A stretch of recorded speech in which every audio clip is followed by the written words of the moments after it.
Alright guys, my eyes are exhausted. Honestly, I don't like videos like this where I have to dig into the SEC filings and really break stuff down. It just takes a ton of time. So all I ask you guys to do in return is please hit the like button. It's free, and YouTube has not been pushing my videos out for some reason, at least my AMC videos out, as much as they usually do. Drop your tinfoil hat theories in the comments down below. But overall, I took some notes. We're going to jump into this AMC prospectus filing that just dropped, what we are going to be voting on as shareholders, because it's extremely important to pay attention to and know what you are going to be voting on. So just watch until the end of the video. Hopefully you guys are enjoying your weekend. Let's get into it. Now 1 through 5, these are the proposals that we are going to be voting on, and I also took some notes here. So number 1, to approve an amendment to our third amended and restated certificate of incorporation, our certificate of incorporation, to declassify our board of directors, shorten all existing terms to expire at the annual meeting, and make certain other immaterial changes to the certificate of incorporation. This is proposal 1 that you will be voting for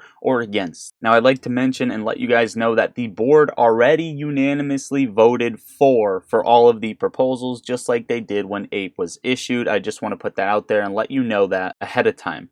So here are the notes for the first amended proposal. This will provide stockholders with a more active role in shaping and implementing corporate governance policies. And then I found this interesting that it says, moreover, many institutional investors believe that the election of directors is the primary means for stockholders to influence corporate governance policies and to hold management accountable for implementing those policies. Finally, if this proposal is approved, stockholders will vote to elect 9 directors to hold office for 1-year term expiring at the company's 2024 annual meeting. And if this proposal is not approved, stockholders will vote to elect 2 individuals to be elected as Class 3 directors to hold 3-year terms expiring at the company's 2026 meeting. So, Proposal 1, for or against lottery stocks, what do we vote on? Well, that is essentially up to you guys. What's good about this is approving number 1, in my opinion, will allow investors to basically elect who they want on the board, who they want as directors of the company, and every single year, if they're not up to par with what the shareholders expected, they're basically gone, right?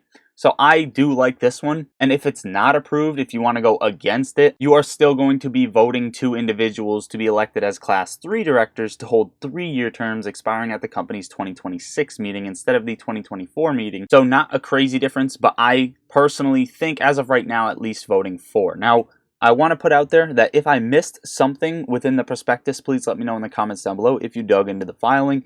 But this is what I have so far. Number 2, if proposal 1 is approved, to elect our board of directors of the following nominees for terms expiring at the 2024 annual meeting. Basically, if proposal 1 is approved, these are who the nominees will be. And if it is not approved, the nominees will be these 3 down here expiring at the 2026 meeting. So the only difference here is just showing you proposal 1 is allowing you to vote or not vote, and proposal 2 is showing you who you're going to be voting on and who you're not going to be voting on. So not much, honestly, there. However, number 3, 4, 5 is where it gets interesting. So 3, to approve an amendment to our certificate of incorporation to eliminate the prohibition against stockholders acting by written consent. Number 4, to approve an amendment to our certificate of incorporation to remove the limitation on stockholders' ability to call special meetings. And number 5, to approve an amendment to our certificate of incorporation to expand the exculpation provision to limit the ability of certain officers. Now, a couple things to note, because the prospectus does get confusing if you're looking at it. However, if you look a little bit deeper, you can see that these will be voted on separately by stockholders of the company. So it says in the prospectus 3, 4, 5 kind of makes them one thing. However, you are going to be voting separately. Now, if the stockholders approve some, but not all, of proposals 3, 4, and 5, the certificate of incorporation will be amended and restated to reflect only those amendments approved by the stockholders. In other words, if you want to vote on one and not the other, it's not going to be like the conversion reverse split where all have to be voted on in this favor for it to go through. Nope. This one is basically saying you're going to vote on them separately. And also, if you vote on them separately and this is a yes, this is a no, then the yes will go through, the no won't go through. It's as simple as that. No contingencies here. Okay, so for proposal 3, any action required or permitted to be taken at any annual or special meeting of stockholders of the company may be taken without a meeting, having not less than the minimum number of votes. And we're going to talk about what that minimum number is a little bit later on. That would be necessary to authorize or take such action, yada, yada, yada. Number 3 is basically saying if this is included, right, we're going to talk about that in 1 second. This is going to allow shareholders to take action at any shareholder meeting. Okay, so if we have a shareholder meeting and shareholders want to say, hey, listen,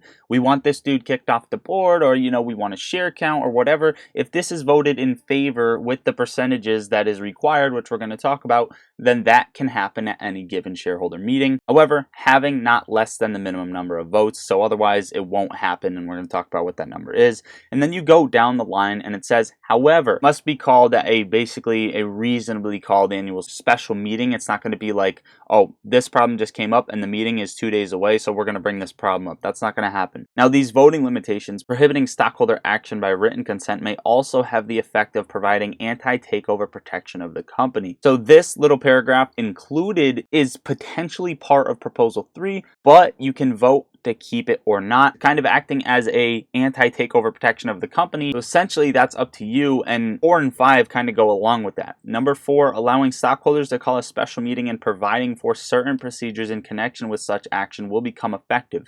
If a requesting stockholder does not comply with these requirements and conditions in the proposed 4th Amendment and restated bylaws, a special meeting request by that stockholder will be deemed invalid. What are the requirements, right? The board supports a special meeting right for stockholders so long as the request is made by stockholders owning at least 20% of the voting power in accordance with the procedures set forth in our proposed 4th Amended and restated bylaws. Stockholders owning at least 20% of the voting power may request that the secretary of the company call a special meeting of stockholders. Now, keep in mind it says stockholders with an S, so if me, you, and a group of other retail investors, other apes, want to do it and we end up making up 20%, that's a solid thing to see because it means we can call a meeting, at least from what I'm noticing, right? It's not only allowing whales like Antera grabbing 20% potentially of the company to just call a meeting whenever they want. Finally, 5A. Now, if you approve Proposal 5, the underlying text will be added to Section A of our Certificate of Corporation. If such proposals are also approved by stockholders, and the resulting 4th Amended and Restated Certificate of Incorporation will become effective upon its filing with the Secretary of State of Delaware, which is anticipated to occur promptly after the annual meeting. So if all of these proposals are approved by the stockholders, it's basically saying these are going to be implemented promptly after the November annual meeting. If you don't know, there is an annual shareholder meeting for AMC in November. This is essentially when we are going to be voting on all of these articles. This is the prospectus that was dropped today on AMC. Let me know what you guys think about it in the comments down below. Let me know what you're voting on. Let me know if you have any questions. Overall, guys, that is what I got for you for today's video. Enjoy the rest of your weekend. Make sure to subscribe to the channel, have post notifications on, pop in the Discord. I'm in there on the daily. We talk stocks all day long, and I post my trades as soon as I take them. It's $1.99. Get in before the price goes up. If you guys aren't in any Discords, join the one that's $1 a month. Seriously, it's well worth it. Also, guys, if you want up to 16 free stocks, each valued up to a couple grand per stock, a free stock screener, customizable earnings calendar, free level 2 order book data, access to trading options, going long, going short, viewing other exchanges with your money insured, use my link, download Moomoo, and once you sign up and make a deposit of even $1, you are going to start earning benefits from there. The more you deposit, the more you get, including a potential free Tesla or Google stock, as well as $50 sent to your account to trade with. Overall, guys, that is what I got for you for today's video. I love you all. Lottery Stocks out.